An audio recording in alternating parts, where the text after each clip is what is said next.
Hey, what up, guys? So coming to you tonight with it's actually doing a recap on all the fights that took place on Showtime on Saturday. Um, you know, Working out of town right now, guys. So not the usual seeing me in my car. You might not see me very much like that. You're probably going to see me a lot more with my hair done like this, and you know, maybe at home or something of the other of that sort. But anyway, just coming to you trying to break down the fights that took place on Showtime. We had a decent card that night. It was a triple header. I'm gonna start with the fight that opened the card up. It was well, first let's go the day before with the whole Adrien Broner situation. I know he's the main event, but let's talk about what happened with Adrien Broner. We saw that he came in. A lot of people are wondering what took place with the weight. I know that was kind of an issue and people not understanding what happened. Well, this is the second time Broner's done, or well, it's more than once he's done this, but what happened was is he didn't technically miss weight. I mean, he did, but he didn't. So it's kind of hard to explain. What happened was is he came in. He knew he was gonna miss weight, so he went and let the other side know, let Jovian Santiago's team know that he was gonna miss weight. And what happened was is they agreed to do that just to meet at 147, the next weight class up. So and in doing so, that didn't find anybody because both sides agreed. But this is Adrien Broner right here. People are kind of curious, shocked at it. No, it's Adrien Broner. He knew he wasn't going to make weight. I really was skeptical on whether he'd make 140. But all that being said, I'm just going to discuss the fight when we get to it. But I will be doing a shut the fuck up video on Adrien Broner because, I mean, as usual, this guy is just a joke and proving it. But we'll get into that on my shut the fuck up video, which I'll be doing in the next couple days. But yeah, so that's it. That's the situation on Broner at the weigh-in. So let's get into the card itself. We start with Robert Easter Jr. and Ryan Martin. They met at 140 pounds. They opened the show. Pretty competitive. Going in, I thought it was going to be more competitive than it ended up being. But man, Robert Easter looked good. He came in as a favorite, but he looked good. He really looked good. He really outboxed and outclassed Ryan Martin the whole fight. He was fighting off his back foot, which is something he doesn't normally do. Robert Easter likes to mix it up, but he also can box. He's got that length and he's got that jab. He's got a good jab. And he really kind of carved up Ryan Martin and made Ryan Martin look mediocre. He really did. Ryan Martin wasn't cutting the ring off, wasn't really trying to bully him in there and land big shots, and he's a bigger man.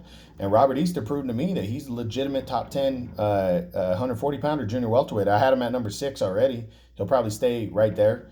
But it was a nice win for a comeback for Robert Easter. I thought it was a nice win coming back after a long time off. He'd been off, 16 months since October of 19. So, yeah, it was a nice win. It was his second win at 140, and it was a nice win for Robert Easter.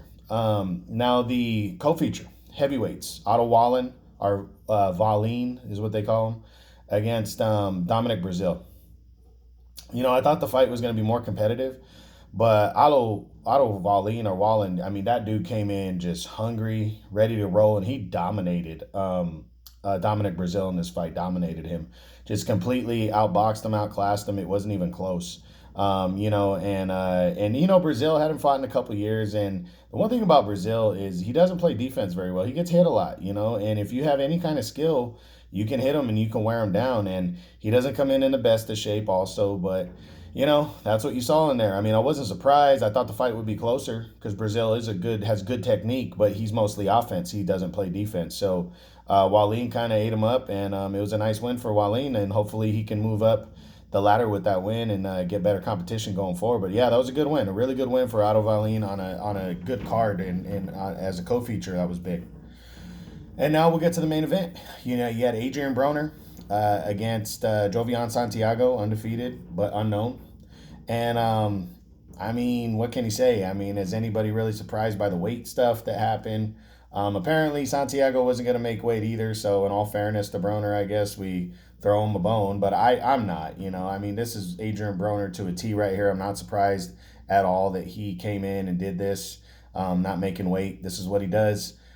He's lazy. He doesn't want to get down to 140. Maybe he can't, but it's been a long time since he has got down to 140. And he just, I mean, the guy just is not disciplined, no discipline. And when you don't have any discipline, this kind of stuff is going to happen. So people shouldn't be surprised by it at all. But the fight itself, controversial. Controversial. I watched some of it.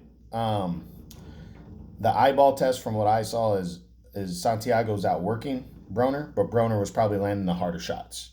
But Santiago outlanded him by quite a bit. You go look at the numbers, he outlanded him by quite a bit. And for Broner to win a unanimous decision with that, it's questionable, very questionable. But I don't think a lot of people are going to fight this. I really don't see it. It wasn't one sided for Santiago, but he definitely outlanded him by quite a bunch. But again, I will say, Broner, second half of the fight, he came on stronger, landed more shots, landed harder shots the second half of the fight. But, Broner's just not a power puncher at 147. He hasn't knocked anybody out in quite a while. And he's just not a big power guy at 147. If he's fully disciplined, maybe he could display some good power at 140, but we really don't know because he hasn't been competitive at 140 in such a long time.